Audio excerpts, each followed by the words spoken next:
ওয়ালে ওয়ালে দাইয়া আল কোরআন, এখানে 2-3 জন আলেম বসে রয়েছে।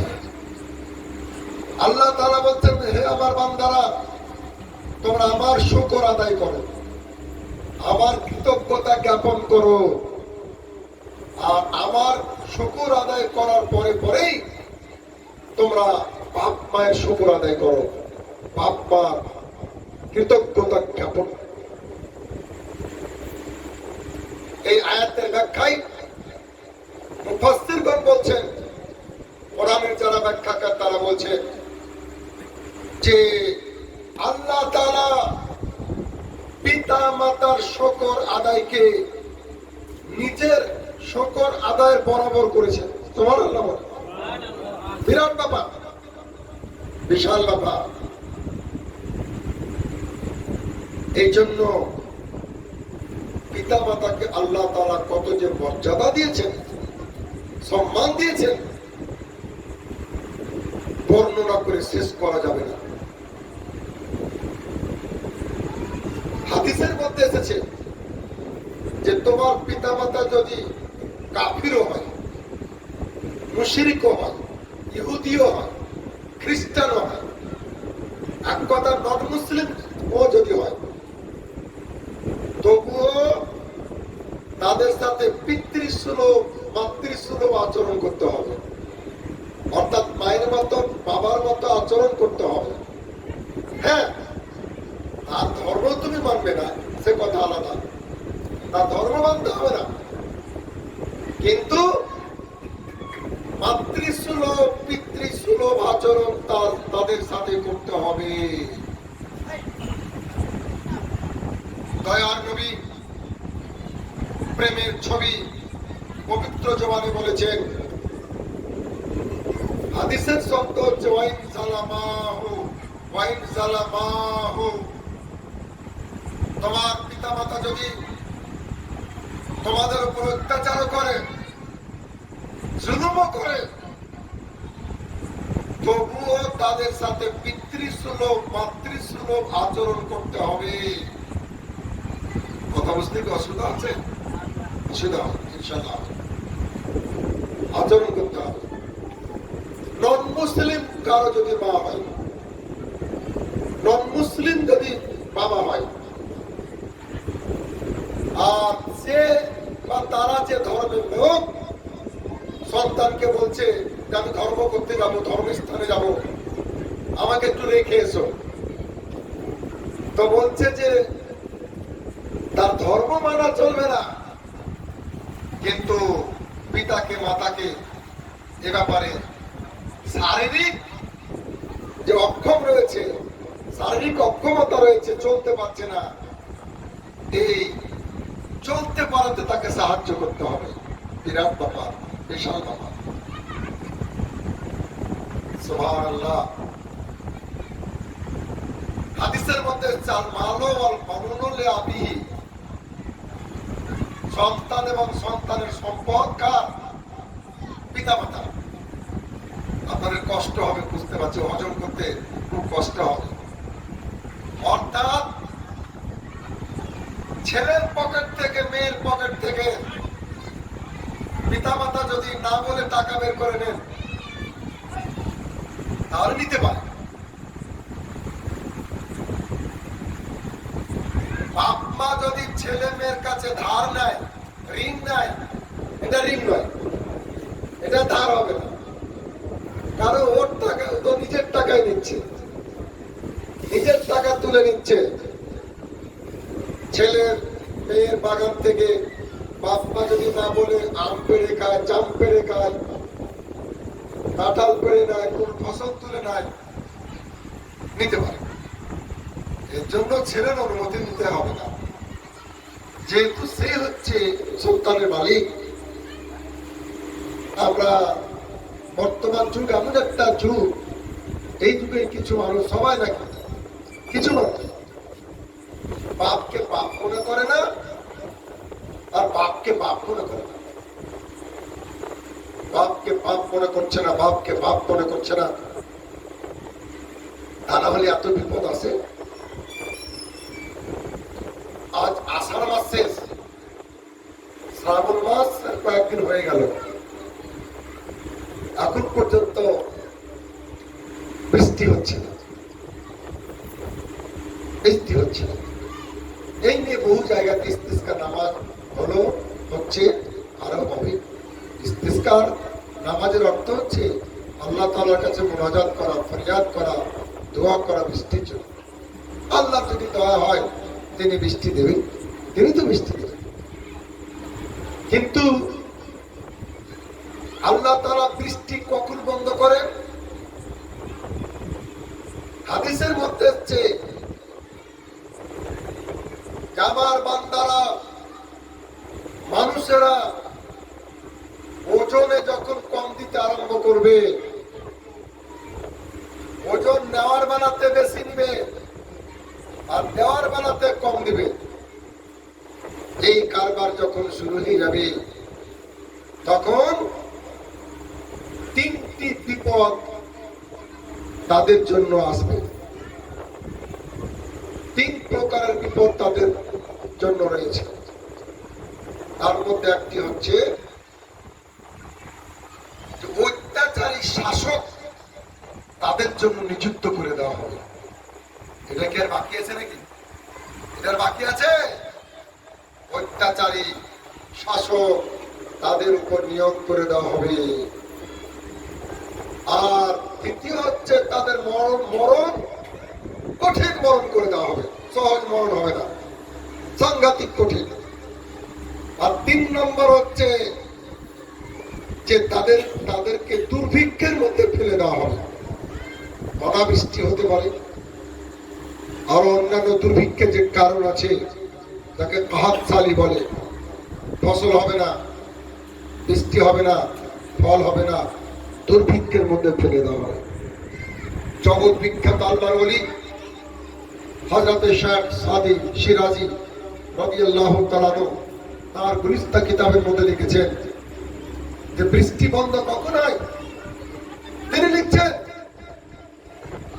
দেশে যখন সেনা ব্যভিচার অ্যাভেলেবল হয়ে যাবে, অহরহ অনেক সেনা করবে, ব্যভিচার করবে, আর যাকাত দেওয়া যখন বন্ধ করে দিবে তখন আল্লাহ তাআলা আসমানের বৃষ্টিকে বন্ধ করে দেবে, তখন বৃষ্টি বন্ধ হয়ে যাবে। কত রকমের সেনা, টিভিতে সেনা দেখছে মানুষ, মোবাইলে সেনা দেখছে, আর স্কুলে, কলেজে, পার্কে, আর ঘুরতে গিয়ে হাটে ঘাটে, মাঠে, বাজারে, কত জায়গায় কত রকমের যে চেনা হচ্ছে। আল্লাহর কথা, আল্লাহ তুমি হেফাজত করো। যাই হোক, মায়ের কথা বলছিলাম। সত্যি কথা বলতে মা বাংলাতে একটা শব্দ, একটা অক্ষর, একটা অক্ষরে একটা শব্দ মা। এর মতো মিষ্টি আর সুন্দর শব্দ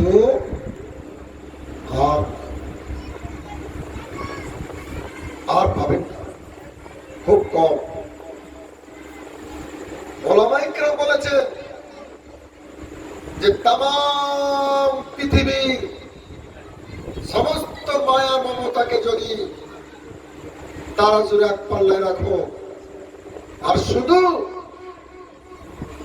তোমার মায়ের মায়া মমতাকে তারা জোর এক পাল্লায় রাখো আর ওজন করে দেখো, তো তোমার মায়ের মায়া মমতার পাল্লায় ভারী হয়ে যাবে,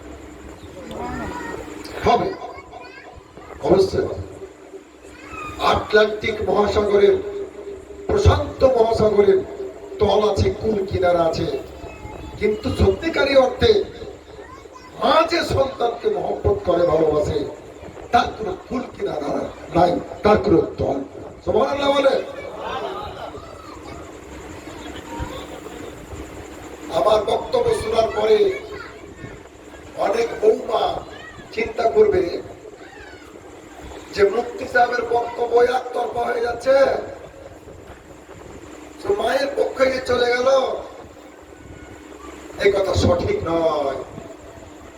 আমার বৌমাদেরকে বলবো যে তোমরাও তো মা হবে, তোমরাও তো কারো মা, তোমাদেরও তো মা আছে, মায়ের পেটে তো তোমাদেরই জন্ম। আরে মা তো একটা জাতি, মা একটা জাতি। রক্তের যত লোক আছে, বংশের যত লোক আছে, রিলেটিভ যত আছে, রিশতেদার যত আছে, সবচেয়ে ইজ্জতে কে জানে? মা আর বহিন। কি করে বুঝবো? সেন্টিমেন্ট খুব, এখানে খুব সেন্টিমেন্টাল বিষয়টি। কেন? আপনার কোন দুশ্মন, আপনার কোন শত্রু যদি আপনাকে গালি দেয়, দেখবেন ফুফু তুলে গালি দিবে না, তাই প্রথমে খালা তুলে গালি দিবে না, মামি তুলে, কাকি তুলে, ভাবি তুলে। কে যে ওদেরকে শিখিয়ে দিয়েছে? প্রথম চোটে তোর মা আর তোর বই। দুশ্মনও জানে যে অন্যান্য মহিলাদেরকে তুলে গালি দিলে এত লাগা লাগবে না, এত আঘাত লাগবে না, মা বোনকে তুলে গালি দিলে যত আঘাত লাগবে। কারণ এটা সবচেয়ে ইজ্জতের জায়গা। এই জন্য প্রত্যেকটা বক্তা মঞ্চে উঠে কি বলেন? ও আমার মায়েরা, ও আমার বোনেরা, তাই না? আরে মা বোন সাম্মানিক শব্দ, সাম্মানিক শব্দ। এটাও তো বলতে পারে বক্তারা, ও আমার খালারা, ও আমার ফুপুরা, ও আমার মামিরা, ও আমার ভাবিরা, ও আমার বৌদিরা, এগুলো বলে কম। কিন্তু দৃষ্টান্ত যার দেওয়া যায়, উদাহরণ দেওয়া যায়, উল্লেখযোগ্য যেটা, সেটা হচ্ছে মা আর বোন। কিছু কিছু জায়গা আছে ইজ্জতের জায়গা, যেমন নীল গগনের নিচে জমিনের বুকে বিশ্বের মানচিত্রে 18,000 জগতের সমস্ত সৃষ্টির মধ্যে সমস্ত মুমিন মুসলমানদের সবচেয়ে পিয়ারা, সবচেয়ে সম্মানের পাত্র হচ্ছে নবী মুহাম্মদ রাসূলুল্লাহ সাল্লাল্লাহু আলাইহি ওয়াসাল্লাম। এটা কি করে বুঝলাম? আরে কোরআন পড়ে তো বুঝেছি, হাদিস পড়ে তো বুঝেছি, শরিয়ত তরিকত মারিফত হাকিকত তো বুঝেছি, কিন্তু আবারও বুঝিয়ে দিল নবীর দুশমন, নবীর শত্রু, শয়তানের এক নারী, এক মহিলা, আমি তার নাম নেব না, নবী তুলে কথা বলাতে গোটা পৃথিবী মুসলমান খেপে গিয়েছে, তাই না? আঘাত লেগেছে মুসলমান। কি বলেছে তাও জানে না, তাও শুনেনি, আর শোনার দরকার নেই। এই জন্য দরকার নাই আমাকে যদি কেউ বলে যে তোমার মাকে গালি দিয়েছে, কি গালি দিয়েছে শোনার দরকার আছে নাকি? দরকার নাই। তোর বহিন তুলে গালি দিয়েছে, শোনার দরকার নাই। গালি কেন দিয়েছে এটাই বড় কথা, তারই করে থাকবে। বোঝা যাচ্ছে যে ঈমান আকীদার জগতে সবচাইতে সেন্টিমেন্টাল জায়গা হচ্ছে নবী মুহাম্মদ রাসূলুল্লাহ সাল্লাল্লাহু তাআলা আলাইহি ওয়াসাল্লাম। ব্যাপারটা তার জায়গা। মায়ের কথা বলছিলাম, সুবহানাল্লাহ, আল্লাহ তাআলা মাকে ধৈর্য দিয়েছে, ধৈর্য দিয়েছে।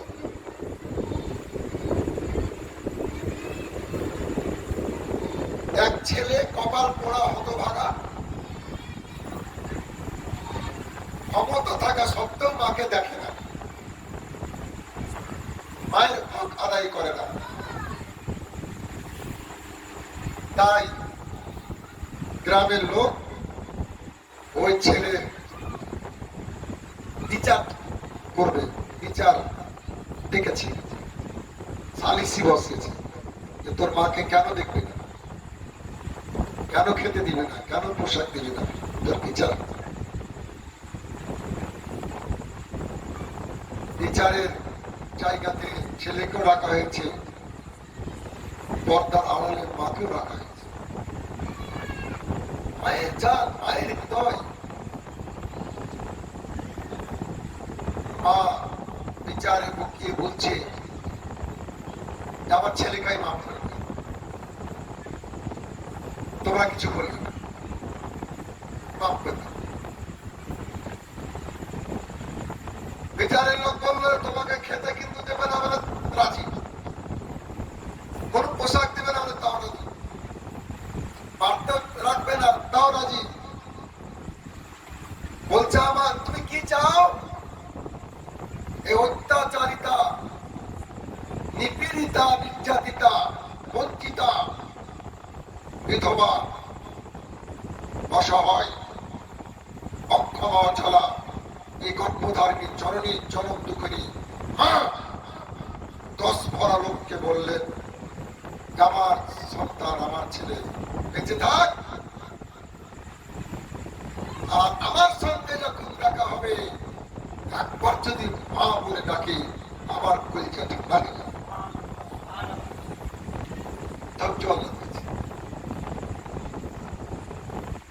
আমার প্রিয় ভাইরা,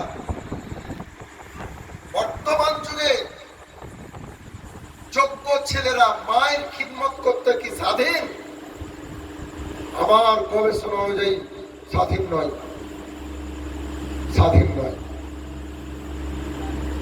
মিঠিপুর অঞ্চলের বন্যার পানি, তারপরে আর একটা কি অঞ্চল মিঠিপুরের পাশে, সেকান্দার অঞ্চলের বন্যার পানি এপারে জানি না আসে, তার জন্য মাঝখানে বাঁধ আছে। বাঁধ তো সন্তান যদি ইচ্ছা করো, তার সদিচ্ছা থাক, মায়ের খিদমত যেন না করতে পারে। বর্তমান যুগে চলে এসছে মাঝখানে কাঁটা তারের বেড়ার মতো এক বটা, নাম নেব না। এই জন্য ছেলে বিয়ে দিবেন একটু চিন্তা ভাবনা করে দিয়ে একটু দেখে শুনে দিন। ভাগ্য যদি ভালো হয় তো পাবেন বৌমা। কি পাবেন? বৌমা। আমার গ্রামের এক মুরব্বীকে জিজ্ঞাসা করেছিলাম যে বৌমা মানে কি? তিনি বলেছিলেন দেখো পুরো অবস্থাতে বলে যে তুমি বেটার বউ আর আমাদের মা। শ্বশুর বলছে বেটার বউ আর আমাদের মা, তাই তুমি মিলে বৌমা। মানে ওর ব্যাখ্যা, বাংলা ব্যাকরণগত ব্যাখ্যা ঠিক না, ওর ব্যাখ্যা অনুযায়ী এই জন্য তুমি বৌমা। কিন্তু কপাল যদি ভালো হয় তবে আসবে বৌমা, নচেত বেশিরভাগ ক্ষেত্রে বোমা বোমা বোমা বোমা। ওই ইরাকে পড়েনি আমেরিকার বোমা, যদি বাস্ট হয়ে যায় বংশকে জ্বালিয়ে পড়িয়ে ধ্বংস করে দেবে। অনেক দুঃখ আছে, অনেক দুঃখের কথা আছে। সব বাধাকে উপেক্ষা করে বর্ডারকে ক্রস করে, ওই দেশের বর্ডার না, এই বর্ডার বাঁধকে পার করে অনেক সন্তান, অনেক সুসন্তান, অনেক যোগ্য সন্তান পিতামাতার খিদমত করে। আলহামদুলিল্লাহ বলে সুবহানাল্লাহ। বিরাট ব্যাপার। এক মুফতি সাহেব বক্তব্য রাখছিলেন এক জালসাতে, তো তিনি বলছেন যে মা এমন এক জিনিস যে মা যদি মারা যায় তার মা পাওয়া যাবে না, কিন্তু স্ত্রী যদি মারা যায় তার স্ত্রী পাওয়া যাবে। বর্তমান যুগে তো মুছদ্দি লোকের অভাব না। এক মুছদ্দি দাঁড়িয়ে বলছে যে না হুজুর আপনি ভুল করলেন, মা মরলে মা পাওয়া যাবে, বরং স্ত্রী মরলেই পাওয়া যাবে না। স্ত্রী তো মরবে চুপ, আমি বন্ধ করলাম, এবার তুমি বলো, তুমি কহ কি করে হয়, মিলিয়ে দাও যুক্তি অঙ্ক। তো বলছে যে আমাদের গ্রামে একটা লোকের মা মারা গেছিল, তো 3 দিন 3 রাত্রি ঘুমায়নি, কেঁদেই যায়, খায়ও না। তো মায়ের জন্য, মা মারা গেছে, পাড়া প্রতিবেশী থেকে 8-10টা মেয়া লোক এসে তাকে বুঝায় যে তোর মা মরলো তো কি হলো, তোর মা মরে গেছে তো কি হয়েছে, চুপ, কাঁদিস না। খালা বলছে কাল থেকে আমি মা হয়ে যাব, আমাকে মা বলবি। কাকি বলছে আমি তোর মা হয়ে যাব, আমাকে মা বলবি। ফুফু বলছে আমি তোর মা হয়ে যাব, আমাকে মা বলবি। মামি আছে 3-4টা, মামু, বড় মামু, মেজো মামু, ছোট মামুর স্ত্রী, মা বলছে আমি তোর মা হয়ে যাব। হ্যাঁ, মামাকে মা বলে ডাকবি, অত চিন্তা কিসের, অত টেনশন কিসের, চুপ কর, কাজ কাম কর, খা, গা ধো। অনেক মা পাওয়া যাচ্ছে। আর কিছুদিন পর আরেকটা লোক স্ত্রী মারা গেছিল, 8 দিন 8 রাত ঘুমায়নি, খায়নি, কবরের কাছে গিয়ে পড়ে থাকতো, কাঁদতো। এতদিন কষ্ট করলো, তো গ্রাম থেকে, পাড়া থেকে কোন মহিলা কারো দয়া হয়নি যে তাকে গিয়ে বুঝাবে যে তোমার স্ত্রী বললো তো কি হলো, কাল থেকে আমি হয়ে যাবো স্ত্রী, আমাকে স্ত্রী বলবে। তো বলছে যে মা বললে তো মা পাওয়া যাচ্ছে, হুজুর স্ত্রী বললে স্ত্রী পাওয়া যাচ্ছে না। এবার ধরেন প্যাঁচ লেগে গেল, মুফতি সাহেবের কারে পড়ে গেল, জুনিয়র মুফতি সাহেব ছিলেন, উনি বলছেন আমার পরে সিনিয়র মুফতি সাহেব আছেন, উনি জবাবটা দেবেন। তারপরে আমার বক্তব্য ছিলাম, বললাম শোনো, আল্লাহ তাআলা প্রিয় নবীর ওসিলাতে মায়ের মর্যাদা রাষ্ট্রপতির ন্যায়, গভর্নর, রাজ্যপালের ন্যায় করেছে। দেখেন না, রাজ্যপাল বা রাষ্ট্রপতি একদিনের জন্য যদি না থাকে, পাল্টাপাল্টি হয়, তৈরি করা হয়, তাহলে যতক্ষণ পর্যন্ত অস্থায়ীভাবে রাজ্যপাল কাউকে না করবে ততক্ষণ পর্যন্ত কোনো কাজ হবে না। এখন বর্তমানে পশ্চিমবঙ্গে ওটা চলছে। পশ্চিমবঙ্গে যে প্রাক্তন রাজ্যপাল ছিলেন, উপরাষ্ট্রপতি তাকে করা হচ্ছে এই জন্য অস্থায়ীভাবে একটা রাজ্যপাল আনা হয়েছে, তারপরে হবে পার্মানেন্ট, স্থায়ী। আপনারা শিক্ষিত লোক, জ্ঞানীগুলো লোক বুঝে গেছে, তাহলে দেশের উপর যদি কোনো আক্রমণ হয়, দেশে গন্ডগোল হয়, সামাল দিবে কে? এই জন্য ওটা যেন সবসময় থাকে, অ্যাবসেন্ট না হয়, ওটা রাখতে হবে, স্থায়ী হোক আর অস্থায়ী হোক, টেম্পোরারি হোক আর পার্মানেন্ট হোক। তাই ওই মুসলমানকে বললাম যে শোনো, মায়ের সাথে সন্তানের রক্তের সম্পর্ক, নারীর সম্পর্ক, কলিজার সম্পর্ক, এই জন্য আত্মার সম্পর্ক, গৃহের সম্পর্ক। মায়ের বিরহ বেদনা বরদাস্ত করতে না পেরে, সহ্য করতে না পেরে হয়তো তার হার্ট অ্যাটাক করে সে মারা যেতে পারে।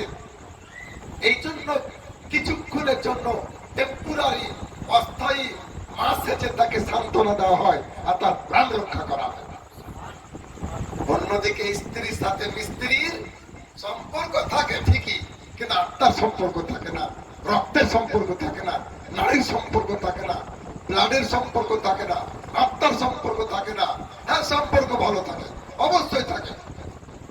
এই জন্য ওখানে তার বিরহ বেদনায়, তার হার্ট অ্যাটাকে বা মৃত্যুর কোনো সম্ভাবনা থাকে না, প্রাণ নাশের সম্ভাবনা থাকে না। সেক্ষেত্রে ওখানে টেম্পোরারি বা অস্থায়ী স্ত্রী সেজে তাকে বুঝিয়ে তার প্রাণ রক্ষা করার কোনো দরকার হয় না। কথা বুঝাতে পেরেছি? আহারি, আর একটা কথা মনে পড়ে গেল, না বললে তো হয় না। এক গ্রামে একটা লোক মারা গেছিল, পুরুষ লোক। তো তার স্ত্রী কবরে গিয়ে বাতাস করছে। এলাকার লোক দেখে বললো যে স্ত্রী দেখেছি, ভক্ত, সেবিকা, খাদেমা, স্বামীর এত সেবা করা স্ত্রী জীবনে দেখি। তা বললো যে মা, জিন্দেগিতে জীবনে যতটা পেরেছো সেবা করেছো ওটাই আল্লাহ কবুল করবে, তুমি বাড়ি যাও, তো মারা গেছি। এই দিককার বাতাস ওই দিকে যাবে না, এপার ওপার হবে না। যদি নেককার হয়, ইমানদার হয়, জান্নাত থেকে ঠান্ডা বাতাস আসবে। আর যদি নেককার ইমানদার না হয়, তাহলে তো দশা কি হবে, জাহান্নামের আগুন আসবে। তো এই খামোখা কষ্ট করে লাভ নাই, বাড়ি যাও। তখনই মহিলা মটকা গরম হয়ে গেছে, চুপ করো, তা জানো না, বকো কেন? লোক তো আবার জানি না, মানে তুমি জানো তাহলে কি ব্যাপার, হিকমত কি মাঝে রাখি? তো বলছে যে আমার স্বামী আমাকে, বা স্বামী স্ত্রীর মাঝে কোনদিন আমাদের মিল হয়নি। সাপে আর বিচিতে যে সম্পর্ক, ওই সম্পর্ক ছিল। তো স্বামী বেঁচে থাকা কালে আমি বিয়ে করতে চেয়েছিলাম আর একটা। আমার স্বামী ওসিয়ত করে গেছে, আমার মরার পর করিস, আর কবরটা যতদিন কাঁচা থাকবে ততদিন করিস না, সুখ আছে, বাতাস করে কবর। সোহান